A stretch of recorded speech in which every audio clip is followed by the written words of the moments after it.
Hi, my name is Karen Hall, and I'm the director of the Council on Aging and the Stoughton Youth Commission. And the town of Stoughton and the Norfolk County District Attorney's Office had the great pleasure of being asked to present nationally on a program that we had in Stoughton. And it's going to start off with the DAs, and we have a panel of people to talk about it today. So DA Morrissey, could you just start a little bit and tell us a little bit about the program? Sure. Thank you, Karen. I think for people in law enforcement, the police and the fire, the biggest single challenge we have in the district attorney's office appears to be people dying of opiate, heroin-related deaths. And it didn't take me long to figure that out. Bill Keating, the former DA, when he left office, had 40 people who had died. And over the last 4 years, we've gone from the 40s to the 50s. In 2013, we had 64 people die. 2014, we hit like 93 or 94 people. And as we speak here today, we have 66 or 7 people who have died this year alone. And we're not even halfway through the year. And so I think we know we can't arrest our way out of this problem, although we do a pretty good job working with the Stoughton police, the detectives, the state police, NORPAC, and the DEA to arrest people who are poisoning our young people who are dealing drugs. But we also recognize there's a whole class of people that really need our help, that are suffering from drug addiction. And those are the people that when we see people who are afflicted with this disease and are stuck in this vicious cycle, that their chances of overdosing are extremely high. And so the naloxone program, which is really spearheaded by Stoughton and the city of Quincy and my own community, started out, we recognized we had a problem. The Quincy police took on naloxone, which is a nasal spray, and I know Brian will talk about it, Donna as well. It's a very simple drug. It's been around 40, 50 years. The Stoughton ambulance has had it for years. But putting it in the hands of everybody, all the police and firemen, was somewhat of a unique and novel approach, although getting here has not been easy. Quincy was part of the public health pilot program, and it was quite successful early on. And I think Stoughton recognized, well, if Quincy did it and was so successful, why can't we? And I agreed with the chiefs and the Stoughton coalition, said, I don't see any reason why you can't do it. They approached Dr. Muse, the head of emergency medicine at Brockton Hospital. He became the medical advisor. He said, sure, I'll give you a standing order.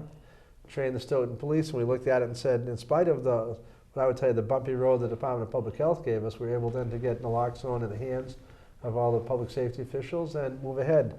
And looking back at it, we said, gee, that was relatively easy. And so then we put the arm on Stoughton and said, can you help us with Dr. Muse and David Morgan, the pharmacist who works for me, put together a countywide training program, and every single police and fire department in Norfolk County showed up at that training, except for Braintree, ironically. Braintree had a deputy chief in the fire department whose son had been afflicted by opiate heroin addiction, who had died a short time before. They decided that they weren't going to wait. And so they went on their own and got trained by Manor Community Health. And within 4 hours of having been trained, they saved someone in the town of Braintree. So what naloxone does is keep people alive. It allows us to try to get them into treatment and the help they need. It does not solve the drug problem, but it really does keep people alive. And when you look at those numbers, if they tell me the police community and the public safety community tells me that half of the people who have been administered naloxone would have been dead had it not been for their intervention. The numbers would be absolutely crazy, Karen. I mean, it's now, I think, surpassed, let's say, youth deaths, automobile accidents, and other forms of preventable accidents. Now, the #1 cause of death for young people is opiate overdoses. Great. So many of the people sitting here, we're going to take a minute and introduce people to our panel today, starting on my left. Chief Mark Dolloff. Thank you, Karen. Chief Paul Shastany, Stephanie Patton, the OASIS Prevention Coordinator, DA Michael Morrissey, Lieutenant Donna McNamara, and Sergeant Brian Holmes from the police departments. And so all of the, many people in the town of Stoughton had a role to play in trying to put this together. Chief Shastany, do you want to talk a little bit about how it was with the police before they were able to carry naloxone or Narcan? Sure, Karen. One of the issues that we faced were we were arriving on scenes where people were in distress, overdosing, and we were helpless to do anything to reverse the effects of the opiate overdose. We knew from our first aid, first responder training that, and knowing what was taking place over in Quincy, that we could do the same thing. We could immediately reverse the effects of an overdose if we had naloxone. Prior to having naloxone, we were forced into doing rescue breathing, attaching the AED, and those standard responses, but they do not do anything to stop the person's decline and slipping into death. And one of the issues that we had discussed, and I felt strongly about, is that my core mission, our core mission as police officers, is to save lives. And we weren't doing that. We were failing. And what we felt on another side of it was we were not able to, as you heard the district attorney say, arrest ourselves into stopping this epidemic. And I felt that when we were able to gain legitimacy by saving lives and adhering to our core mission, that it would enhance the standing of police officers, because it's the right thing to do. And so the discussion went forward, and instead of standing at a scene where someone's dying and looking like we're holding our hips, we became proactive and reversed the effects and saved lives. So in essence, what we did is stuck to our core mission, and we as cops and as first responders want to save lives, and it's very rewarding, extremely rewarding. Great.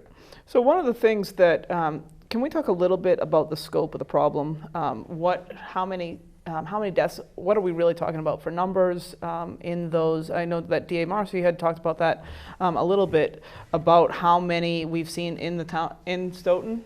And I don't know, Stephanie, if you want to take that, or if the chiefs want to take that. You want to take it? I'll take it. I can talk about it from the fire department end. First, I'd like to acknowledge the lead that the police department took on this and how dedicated they were to it. Lieutenant McNamara and Sgt. Holmes really took the bull by the horn and pushed forward for the training in this.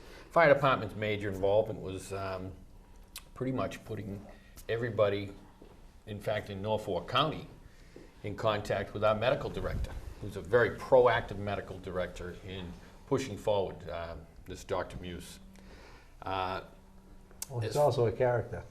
And he's really committed to it, and he sees it firsthand every day at Brockton. Yeah. He happens to be an emergency ER doc over at Brockton City Hospital, which has an extreme high rate of opiate overdoses, which they deal with on a weekly basis. And he just has such a passion for making sure that we have the ability to save lives within all the communities within Norfolk County by having this training. And once again, Stoughton Police Department leading the way on this, and it's really a great thing to see. As far as the opiate overdoses in Stoughton, we've been really tracking them since 2010. We looked at 32 that were reversed with Narcan. 2011, there were 29 reversed, and 29 again in 2012. These numbers, I'll continue. In 2013, we had 36. In 2014, there were 35. So far this year, we're up to about 18. I had 15 to date, but that doesn't include the reverses by the police department. 18. So we're at 18. But that number it's a little misleading, because we arrive on the scene and someone was put into respiratory arrest, then they're in cardiac arrest from a opiate overdose. That doesn't come into that number. We don't categorize that necessarily as an overdose, because we cannot prove that that is the reason they're in cardiac arrest. So those numbers in actuality are probably a little higher than what's reported. Our numbers would be conservative then, and that'll be true of the district attorney's numbers. We don't know if someone gets dropped off at a local hospital, that we don't know that they died necessarily, but if the public safety community is involved in it, then we usually get that number. But we also agree wholeheartedly that the problem isn't truly measured by the numbers because the numbers we have are all low. Correct, and we also don't keep track of the number if a family member might have reversed an overdose with Narcan, because there are agencies out there that will supply nasal Narcan to family members of known drug abusers or opiate abusers. No, I know we don't want to confuse people either, and Brian and the troops can tell me because it took me a short time. We all use the words Narcan or naloxone, and we're all talking about the same thing. And Correct. Narcan is what DuPont product name for naloxone is. Naloxone is the drug. And that's a drug that's been around. Chief, your fire department, the ambulance had it for years, right? We've been, because we happen to be an ALS service, and we were ALS before, I think every community in Norfolk County. We were one of the first ALS services around. So we've been using Narcan, naloxone, for approximately 15 years, but we would administer it through intravenous. So once they established an intravenous line, then they would give the naloxone intravenously.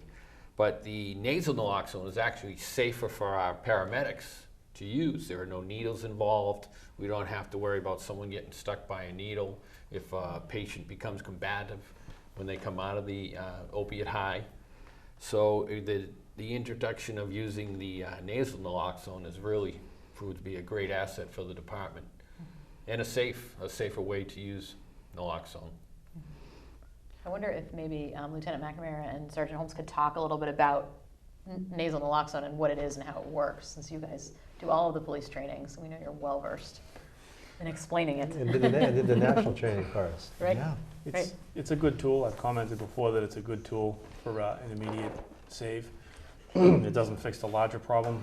There's going to have to be some legislative changes down the road to fix the opiate problem at the legislative level. But all it is a 2 milliliter dose of nasal naloxone that will basically wipe the opiates off of the opiate receptors in the brain, or the endorphin receptors in the brain where the opiates sit. And by doing that, it reverses the effects of the opiate, which is basically the victim of the overdose stops breathing. It's easy for us to use, it's portable, and when we are the first responders on scene, it's quick and easy for us to use. The training is relatively simple, and when people saw the simplicity of it, they kind of lost the defensive and apprehensive mindset in how easy it is to use. Back in December of 2013, it took us an hour each day for a 1 week period of time to train all of our officers, and we started carrying in the cruises. Every cruiser that was on the street, every cop in Stoughton was trained to administer naloxone. It's 1 hour. There are many people that are civilians that are being trained because they have family members that are opiate addicts.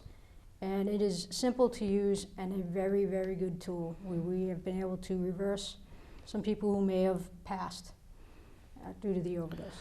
Well, and I saw this, how easy it was to get you guys trained, and then I was most thankful that you're one of the leads with us to train the rest of the county, because we brought people in to train the trainers, and that now has spread out. And you know, I know I'm sitting between the police and the fire, but like most communities, and I suppose we could argue who gets there first. There's always, in Stoughton dispatches a police, an ambulance, and fire to, I'm sure, an emergency or a medical situation. Everybody goes, is that correct? Yes. Yes. And so who gets there first kind of depends upon who's where in town. So I'm sure my friends in the police department would tell me that they're there 60 or 70% of the time first, and I'm sure the fire department would tell me the opposite. But the good news is that everybody goes, and there's always someone coming through the door now that is equipped, whether it is a policeman or a fireman, to be able to give Narcan, which I think is why the program works so well. And there are communities in Norfolk County that don't manage the ambulance service. In my own community, it's private contract. So, you know, you have policemen and firemen could be standing around, could be the first ones there by the time the ambulance was getting there. They were generally frustrated by, you know, that the simple administration of this drug, and I know we've talked about our friend Dr. Muse, says that if you need it, the drug will help you. But if you don't need it, if you're not on an opiate or heroin, he says you're not going to do any harm. Just give it. And Brian and Donna and I were talking, I think he says the stuff is so safe that you can take a bath in the stuff and you won't hurt anybody. That paraphrases it very well. Yeah. I'd just like to add to that, Stoughton Fire, Stoughton Police, you can argue who gets there first. But taking a step back about 10, 12 years ago, some steps were made for us to understand each other's roles better, and it really is about what the police's role is in pre-hospital treatment. Although we're not regulated by the Department of Public Health prior to naloxone coming on the scene, we do have a role in pre-hospital treatment, and it was really about trying to understand each other's roles better. So I think we've kind of gotten somewhere with that. Yeah, just to add on, we're just so fortunate in our town that we work so well together. You know, everyone, same core value, we're here to save lives. And it's a pleasure to work with the police department. And there's never any disputes. Maybe after we have our annual hockey game, there's a couple disputes. But other than that, as far as getting the job done on the street, we work hand in hand. And the residents of Stoughton are very fortunate to have the services that they have. And you don't realize that until you get outside of the town into some different surrounding communities, and you just don't see how well the agencies work together or don't work together, that you realize how fortunate we are in this town. I think the piece about when you said pre-hospital treatment is also a really important point. So we've been talking about nasal naloxone, and it's basically a miracle drug. It reverses an opiate overdose almost instantaneously if we're lucky.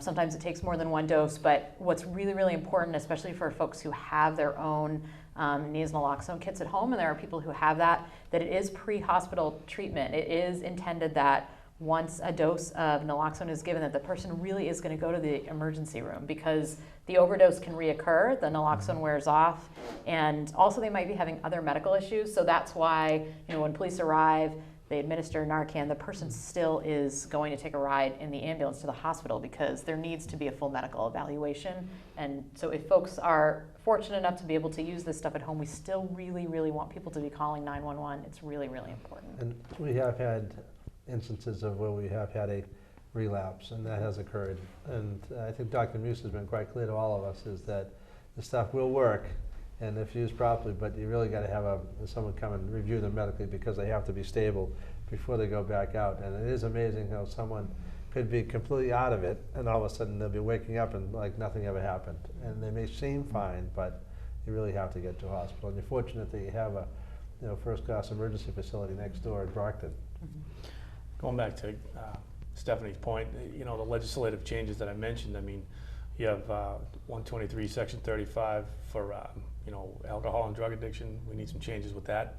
111B, Section 8 for protective custody for alcohol intoxication. We need some Dr. changes Muse is with on that. We've already filed that. Louis Kafka and Billy Galvin are Great. supporting the legislation. It's spearheaded by you guys and Dr. Muse, so that's in the process, I hope. We've made some good Samaritan changes too to help you guys out. We appreciate that to very make much. Make it work, so they're catching up to us. I guess that's what I would say. Having been in the legislature, I think they're well-meaning, but things sometimes work a lot slower than we want to work.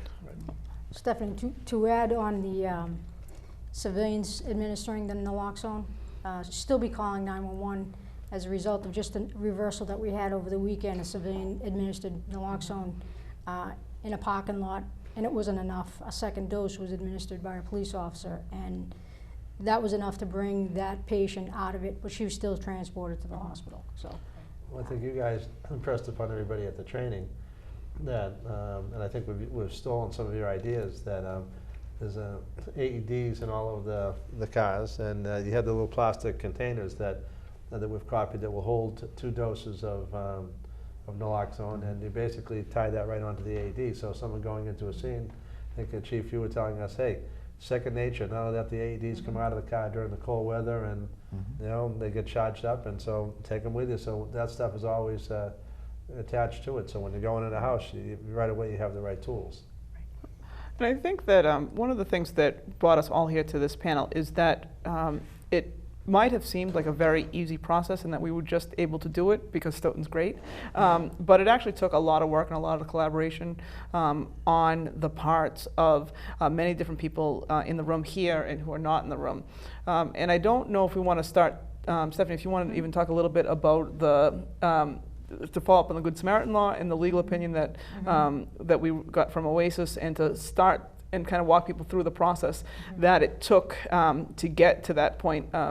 Because we were all well-intentioned, but actually getting through the process was actually much more difficult than we thought it would be. Yep, sure. So yeah, I'm happy to tell that story. It's a little bit, it's almost like being the big sibling, where it's always, you know, the oldest sibling has to sort of forge the path, I think, for everybody else. So it was, hopefully it was easier for other communities in the county, but when Stoughton really recognized that we were having an overdose issue, and the reason we knew that was because we talked to each other and we've been sharing data, and so we recognized we were having a spike in the summer of 2013, and we said, you know, exactly what the district attorney said. Quincy has been doing this program. There's a pilot project out of the Department of Public Health. We want to be on board with that so that we can equip our officers with this same life-saving tool. And at the time, because it was a pilot program, the Department of Public Health wasn't able to take Stoughton on in a timely fashion. It was going to take too long, and we sort of looked at each other and we said, we have a public health emergency. We can't wait for the Department of Public Health to catch up with us. So what are our other options? And in speaking with some folks, somebody suggested that we get a legal opinion to explore this issue. It seemed that the police should be covered actually under the existing Good Samaritan law, which protects and allows bystanders to be able to provide Narcan in an emergency, civilians. So we sought out a legal opinion from an attorney named John Sheff, so he also deserves credit in all of this, because he wrote us a really great legal opinion that you know, we were able to take to the police department, and the chief was able to take one look at that and say, this protects us, and there absolutely is no reason that we can't do this. And we were also fortunate to have Dr. Muse, who's the medical director for the fire department, who is amazing and is willing to write standing orders for police departments all over the state of Massachusetts. He's been doing that, doing trainings. He trained our entire department. He's gone above and beyond. I really feel like everybody in this room has gone above and beyond to really make this happen. But it took all of us sitting in a room and putting our heads together and really trying to think outside the box and push the law a little bit to be able to make this happen in Stoughton so that other communities could follow that. I didn't want to arrest the chief. I just wanted to say that you're right. We pushed the envelope on the law, but we thought that the Department of Public Health was lagging behind where we should be. And in spite of the fact what their interpretation of the law was, that you people still pushed ahead. I used to joke with the chief, you know, maybe someone could suggest you're breaking the law, but I don't know anybody I know is going to arrest him or prosecute him. And he took the chance, and I think that you have people who do that. Dr. Muse had a lot of confidence in your ability to put this together, that when people saw it, and Quincy worked like a charm, but they obviously had the protection of the Department of Public Health. And I can remember we went to the chief, we went to the Department of Public Health and said, okay, just let us use your medical director, you know, on the pilot program. They kind of looked at us like we had three heads. So fortunately, Dr. Muse stepped up at that time. It was as simple as, if I were in Quincy and administered it, I'd get an award. But if I did it in Stoughton, I would get indicted. So that was the craziness that we were facing. As you know, we're still facing, I mean, in Stoughton, the police and fire work well together, and as many of you know, the cost of naloxone has gone up. When we first did the training, I think it was like $25 a dose. Correct.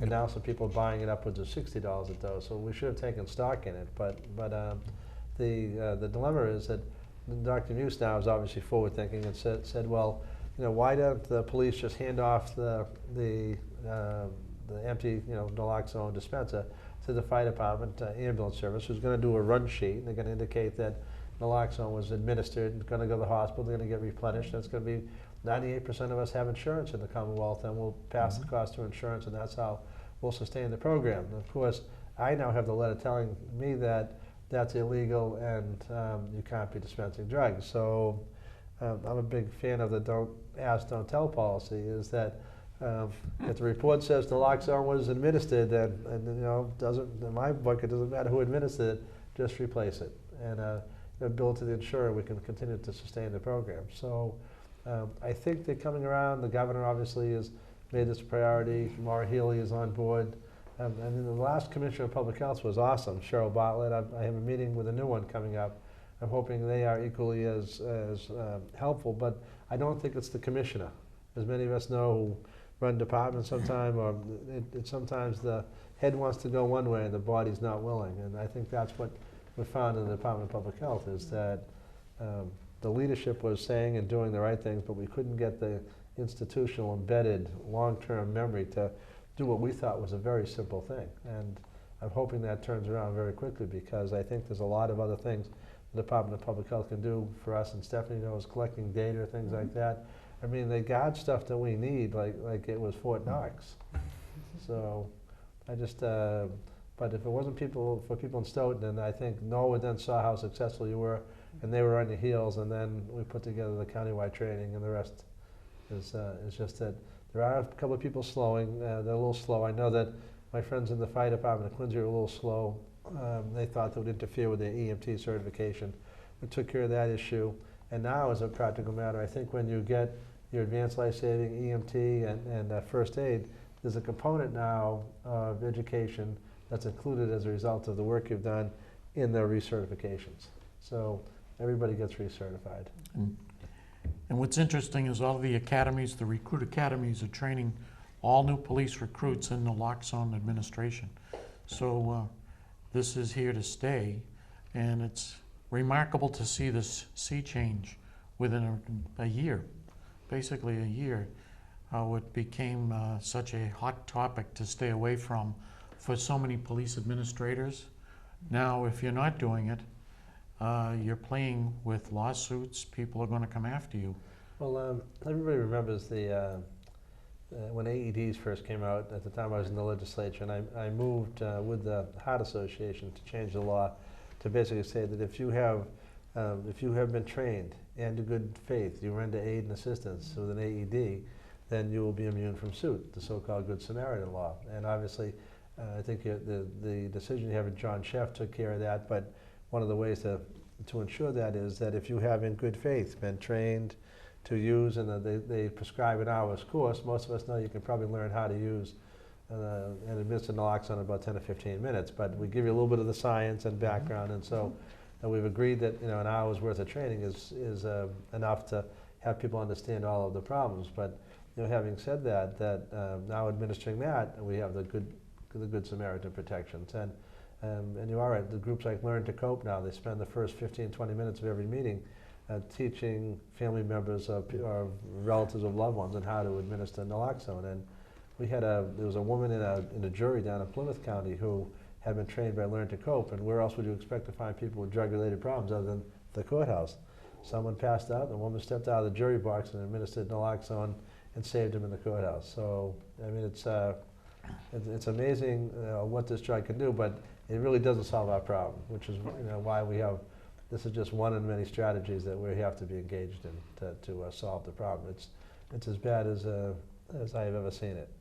I want to say, Stoughton we just had a meeting on opiate overdoses the other day, and the deaths are just astonishing.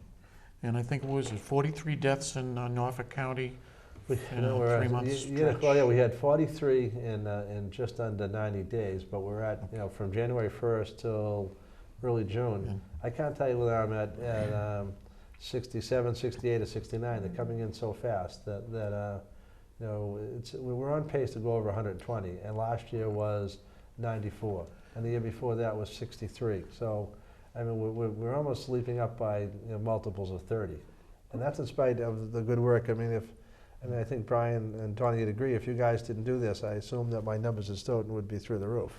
They would be much They higher. would. Mm-hmm. Yes. Absolutely. Much higher deaths. What drove us to have the conversation was this was a drug, or this problem, the overdose epidemic, and the heroin epidemic was something that no one wanted to talk about. And what I found was very perplexing was that there are some police administrators, towns, that do not want us as first responders to talk about this issue. Yet if 43 whales washed up on the beaches of Wellfleet, it would be across the national headlines. Well, the largest number of calls I ever got when I was in the legislature was about animals being experimented and taken from the pounds and experimented on. That was the single largest number of calls on any issue. So obviously people do care about animals, Chief, but honestly, community, I guess We tend to be a little bit older, the chiefs and I, and Yes. so back in the 60s and early 70s, that people who, society looked at people who were taking heroin, which by the way is only half as strong as it is today. They looked at those people, they were called junkies. It was a back alley, more of an urban problem, and people wrote them off. They were kind of just bad people in society's eyes. But if you look at the history of what has happened and has transpired over the last 40 years, the people who we see now taking heroin often start with prescription medication, and I think we're doing a better job of controlling access to prescriptions, but I think that's also helping drive pushing people to heroin because it's the cheapest drug out there. And the same price when we were all younger in the 60s and the 70s, it was still $5 a bag. It's still $5 or cheaper a bag. Right. And it's twice as strong and cut with fentanyl, or I think the last group that we had run had caffeine, fentanyl, and pretty pure heroin. And so it's if you look around, I always ask the question, I ask people now when I go into a room, has anybody here been touched by a family friend or relative who has cancer? And they would all raise their hands. And then you'd say, now, does anybody have a relative or close friend who's been touched by opiate and or substance abuse addiction? Same hands go up. It's all of us. Right. And I think when people finally, the only way I think that the coalition here in town has been quite adamant in getting the word out, and honestly, a lot of the ideas that happen here in Stoughton, we're now importing to some of the smaller communities who have been what I would consider behind the eight ball, that they either have been slow in recognizing the problem or have their head in the sand, and now they're starting to realize that the good work of communities, like Weymouth, Stoughton, Quincy, Needham, they're people who Walpole have been leaders, and that I think is making a difference as well. When I took office, it was 7 coalitions, this being one of the longer established ones. And I think we're heading towards 20. Franklin is going to have a meeting at the end of the month. And someone said Medway now wants to do one. So we're almost up to 28. And it doesn't matter whether you live in Wellesley or Dover, or if the urban areas are close to them. Quincy and Weymouth clearly have their problems. We're larger and we're more urban in nature. But communities that border, even Brockton, the Avons, the Holbrooks and Stoughtons also pay a price for their proximity to large urban areas as well. And so I think recognizing that, those communities have always been at the forefront, which is why I think working with Stoughton has been it's been beneficial. I know the district attorney's office, and I know that it's been beneficial for a lot of towns in Norfolk County. And we think that was one of the reasons that we really wanted to take the move to present nationally, is we wanted to get that word out there. And I think that one of the things that we were amazed at when we went to Atlanta was how many people still in other parts of the country don't talk about that. I know that Brian just had a conversation with Stoughton, Wisconsin. I did. Kind of around that, our sister city. I think we met them out there, didn't we? Yeah. Kind of around that, and just how it's such a thing that it's on everybody's mind and everybody's talking about. We are still talking about very small numbers. They're higher than we would absolutely like, but many times we want to do this so that people have a second chance or a third chance, even to be able to make those choices, to get help, and to advocating for treatment, and all of those things I think are all part of it. But Massachusetts is kind of a little bit on the forefront of doing some of that, and I know that just some of those conversations that Stoughton is a leader in being called on by not only other towns in the state, but outside of the state as well. How do you do that? What were some of the challenges? Different things like that. So, Donna and Brian, I don't know if you guys want to talk a little bit about that, because I know that you guys were kind of taking all those calls.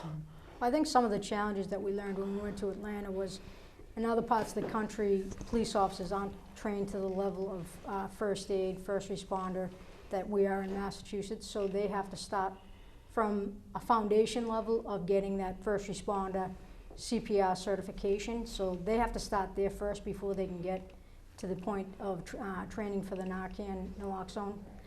So I guess we looked at it, we're trained pretty well here in Massachusetts as far as police officers from the academy point of view. So can I just interrupt for a second, just because I know what first responders are, but what does that mean? What does that mean in Massachusetts, and what does that level mean? So you talk about first aid, CPR, so what is some of those other, is that some of the other things? Because I know that we have conversations about medical supplies and things like that.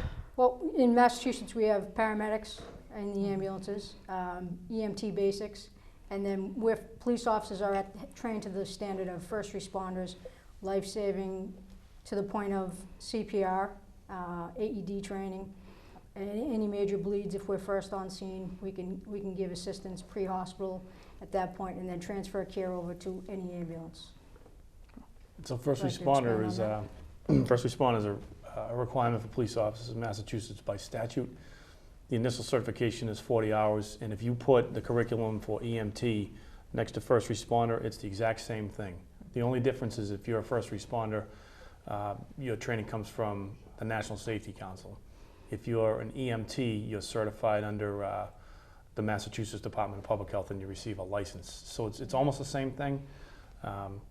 But what was shocking to me, going back to your question about Atlanta, was some of the people that I spoke to down there. It was shocking how the different pieces of government are at war with each other. I think it was the state of Maryland maybe, where I had a woman who ran a coalition, and she said that the police training standards or something like that had something written in there that if the police misuse the Narcan, they're going to be held liable. And it went against the grain of, you know, writing things and providing tools and assisting the first responders to do their job.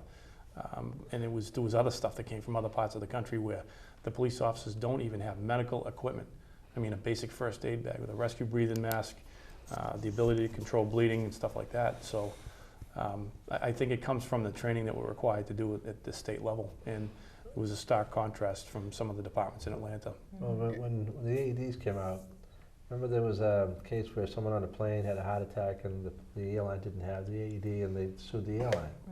And they basically said that they were, you know, negligent for not providing a basic level of health and medical care. And I think I saw one when I walked in here. I think there's even one in the studio. And so I honestly, and I've talked to some of my friends in law enforcement, I think it will get to the day pretty soon when, if you are not doing this, that you will be negligent in Massachusetts. And it's really just one more tool to put in the toolbox, and I think that's how they recognize it by, I know there's a couple of instances of some communities where people were saying it's a change in work conditions, and they were looking for increased money, and there's a long and short of it is, it's just another tool in the box. And I think we'll work through all of that. I know it wasn't an issue in Stoughton. Even my friends in Quincy, they kind of rolled their eyes initially, and the funny thing about the Quincy police now, there may have been a little bit of apprehension about doing it, and you know what the big issue right now is? The fight is on to see who saved more people. And so, you know, they're all now talking about how many people they've actually saved, how proud they are of the work they're doing, and really I think the public has a pretty good feeling about the work that police do. Usually, personally, Chief, I'd take a fireman any day of the week. Walking in the front door, I'm probably going to have a heart attack or the house is burning down, so you're a welcome sight. The police are a little different. People have a little different view of the world, you know, but I think that this work that you're doing really has changed how I think people interact with you, and they're not afraid to call. And you guys, you know, have really opened the door for better relations. All we do is bring bad news to folks, sanction them, we pass judgment, so we're never in a position, very rarely are we in a position where we are saving lives of the people and affecting the people that are most close to some of what causes them to be arrested. The conditions that we meet them under gives legitimacy to us. And that's what we're looking to do, is to be seen as part of a solution and not the problem. It's no secret, today policing is coming under fire, and everything that we do well, we should take advantage of letting the public know that we're doing it. We'll certainly hold ourselves accountable when we don't do things well, but this is something that the reason we're here is because it's important that people see police as a positive influence when there's a crisis. We can bring solutions to issues.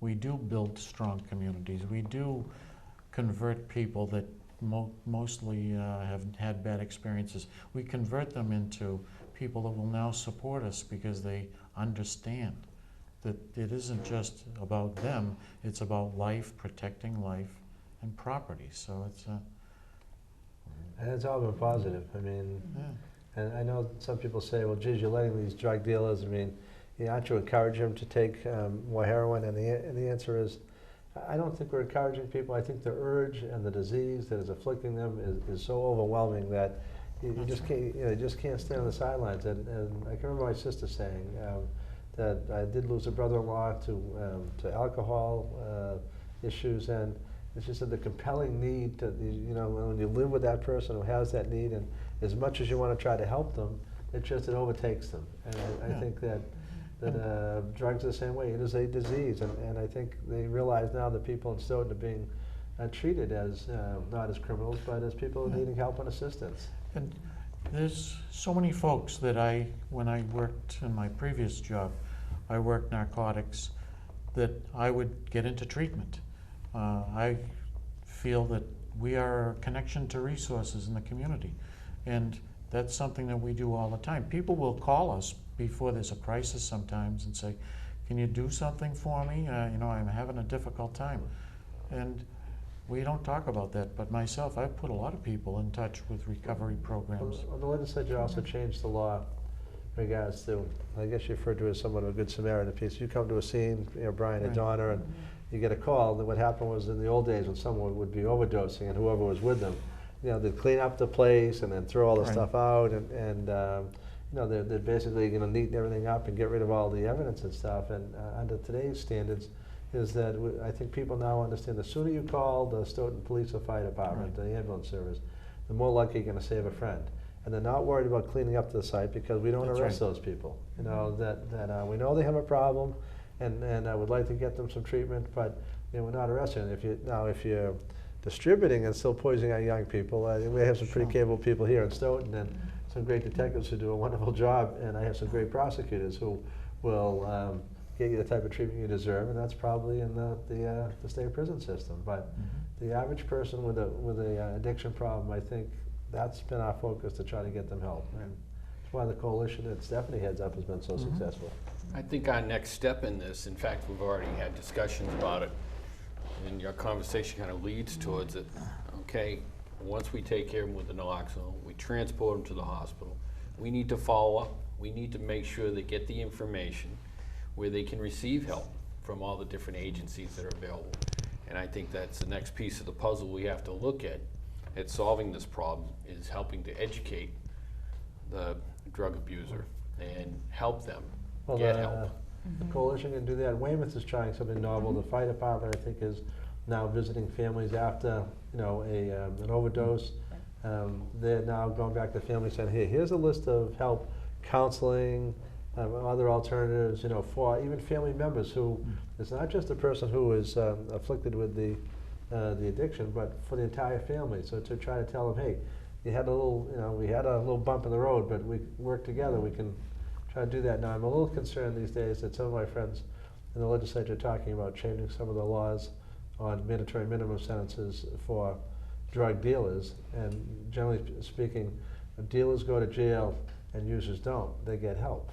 And so, but having said that, I think we still have to have some strong laws, but we really have to be compassionate in how we're treating some of these people. And that seems to be, I trust the judgment of the police. There's a lot of what I refer to as street justice that never gets to the district attorney's office.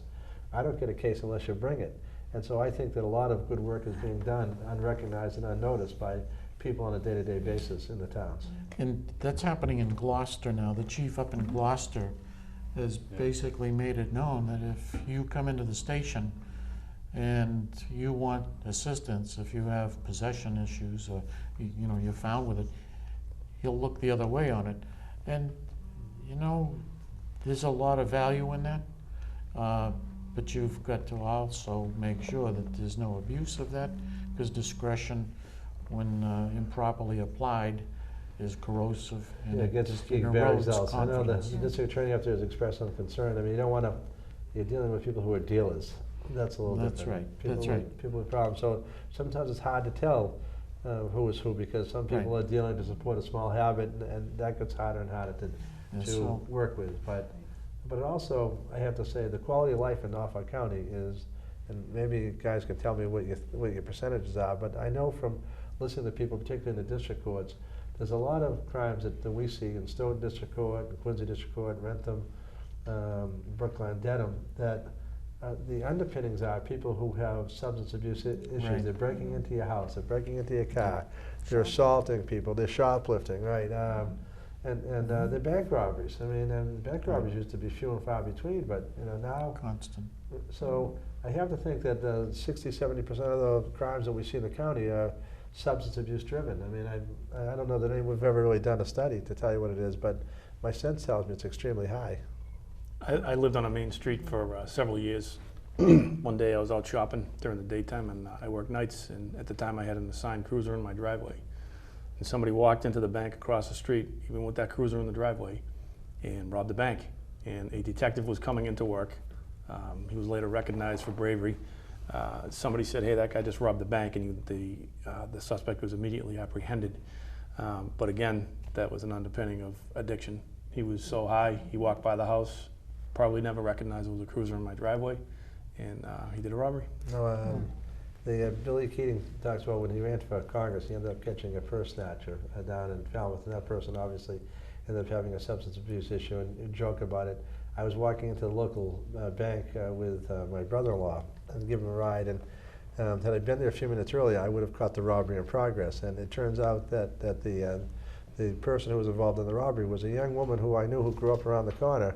They'd gone to good schools and just got hooked on heroin and couldn't help herself. And of course, Congressman Keating likes to say, if I had been there, I would have been opening the door for her and then saying hello to her and letting her out. So, but it's it goes back to the idea that years ago society looked at it differently, and today with the advent, Oxys came on the scene, 1997, I think, so. and as a non-addictive pain medication, and nothing has been.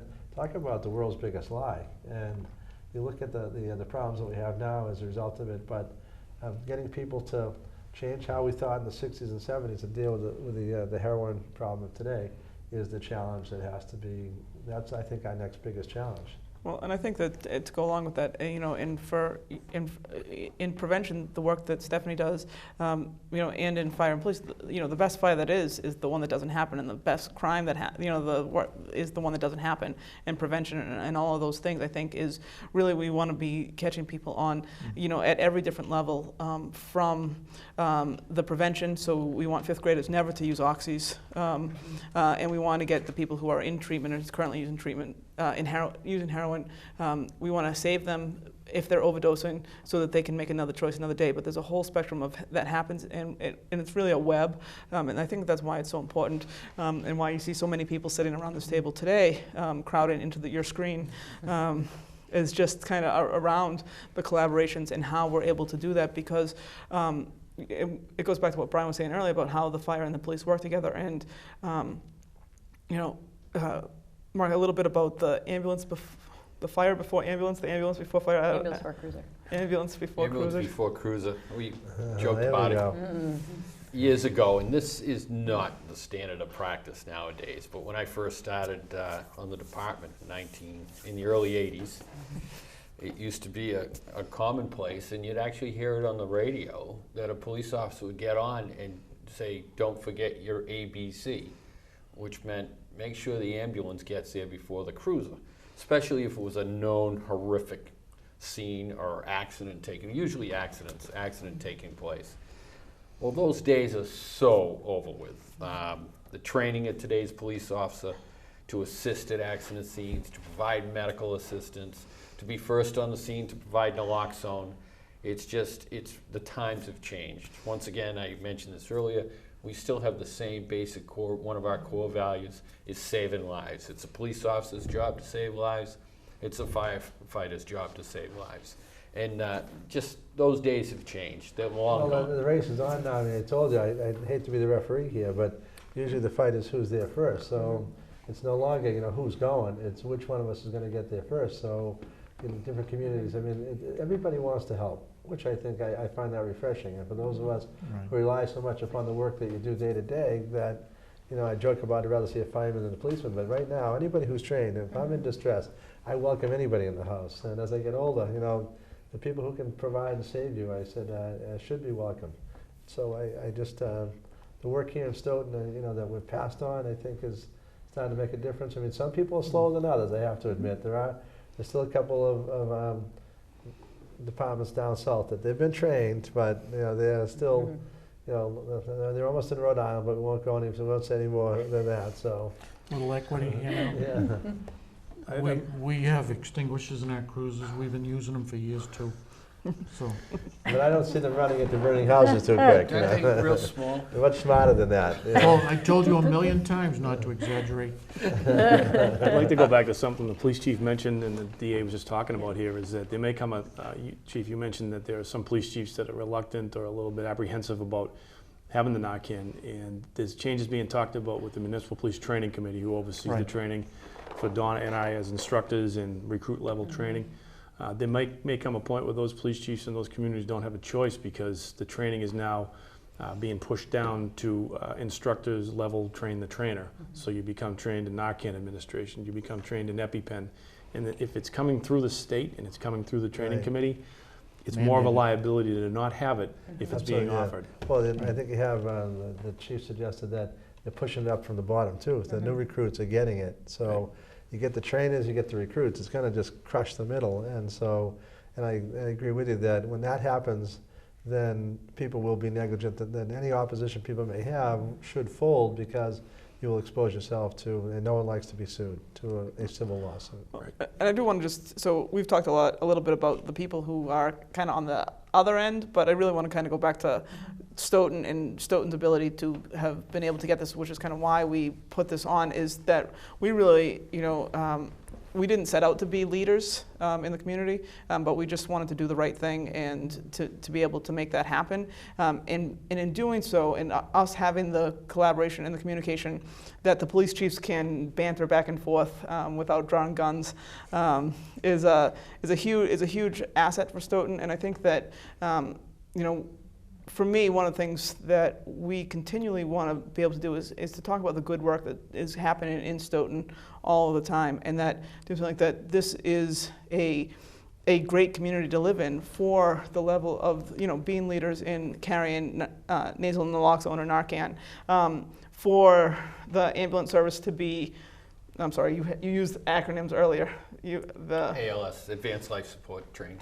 But that's not every town in Massachusetts. Correct. Or anything like that. So, and for us to have a coalition, which we're almost 9 years into, we just had a 10-year anniversary for OASIS, that Stoughton is very proactive. And one of the great things about Stoughton is that Stoughton has problems just like every other community, but one of the things that we don't do is put our heads in the sand and when we're acknowledging it, and we try to be on the forefront and thinking outside the box when we're able to do those things. And I think that having those collaborations with the DA's office, and we do appreciate you not indicting the chief or anything like that for us. We really get some good press on it, so. Yeah.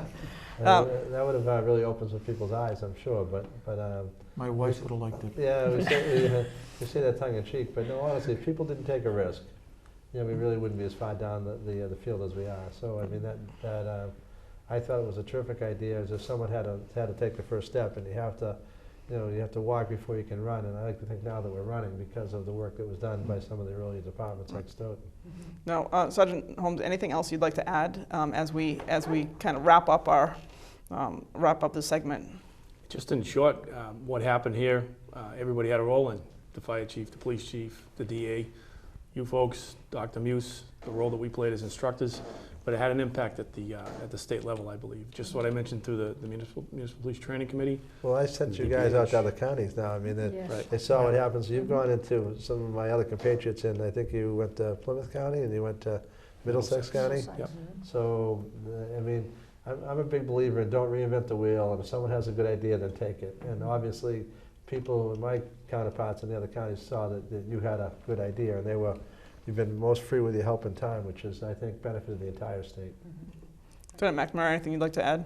I'd like to start with the fact that all these agencies that participated in this program have been participating in other things long before this problem, and working together in Stoughton on other issues has helped to promote this and get this forward and moving forward and helping people like we've been doing with OASIS and the police department and the fire department for years before this problem started. Right. I would absolutely agree. DA Morrissey, how about for you? Just that you don't need a lot of money to do this. A lot of the work we've done has been all volunteer help. I encourage people, I know that the first batch of naloxone we bought, I'd have to pay some deference to the good work of the police for arresting some of the dealers whose cars and money we've taken and turned into naloxone, so through forfeited funds. So I mean, they have, in a perverse way, helped us, but a lot of the work we do has been all volunteer. People, you don't need a lot of money to do what we've done. To get where we are, it's really just having interested parties, and we hope that's the message. If you have friends outside of Stoughton, spread the message, because it's a simple message. Stephanie, how about for you? Great. I think really for me, the big pieces to this have been what everybody's been saying, the collaboration. We couldn't have done this work without all of these folks in the room, OASIS. All of these agencies are partner agencies for the coalition, and in addition to doing this type of response to a public health emergency, the real focus of the coalition work is really trying to prevent people from ever being in a situation where they could be experiencing an overdose. So trying to prevent opiate use in the first place. So a lot of our work really is much further sort of upstream, really trying to keep young people from using alcohol, marijuana, other drugs that can change their neural pathways in their brain and make it so that opiates have sort of a friendlier environment, in addition to keeping, reducing excess medications in people's homes so that people don't have access to be experimenting with some of these drugs, and then working with some of the systems that unfortunately are enabling this problem. So, yeah. Chief Shastany? 1 second, sure. Oh, sorry. You can keep going. I want to say we engage in a lot of things in policing. We do a lot of other people's work, and this is one of the best, most satisfying efforts that I've been involved with, to be able to change I guess we can say, an industry, getting police officers to carry naloxone as a standard piece of equipment, and to change perceptions across the nation about what we do when we're faced with this epidemic, to create out-of-the-box thinking with everyone here. It's so humbling. It's an honor, and I'm just lucky to work with such great people here. I want to say thanks to the district attorney. Without a brave district attorney, without somebody partnering with us like this, we would have found this to be a very difficult road to hoe. So I want to say again, thank you, Mike. Okay. Chief Dolloff? And I'll just say the collaboration between the different agencies is fantastic. But I also want to mention one of my lieutenants, who happened to be lieutenant in charge of EMS when this all started, and got all the information. Actually was the first reach out to Dr. Muse, who really came on board, and that's Lieutenant J. McNamara. He's not with us here today. And he just did his outstanding work right at the beginning, at the foundation of this. Should be recognized. We're not sure you should be thanking us for Dr. Muse, but I say that tongue in cheek. Yeah. He's been Yeah. awesome. Yeah, I meant to say that. We appreciate everybody's time here today, and so thank you very much. And if you have any questions, please don't hesitate to contact any of us, and we will have some information on our website and through the slides that we have as well. Is that correct? We can, yeah. For anything like that, and we just want to thank everybody for their time. We do have we were nationally recognized for the work that Stoughton did. In the DA's office as well, and so we are very proud of that fact, and we appreciate Stoughton's continued support for all of the work that we do. So thank you.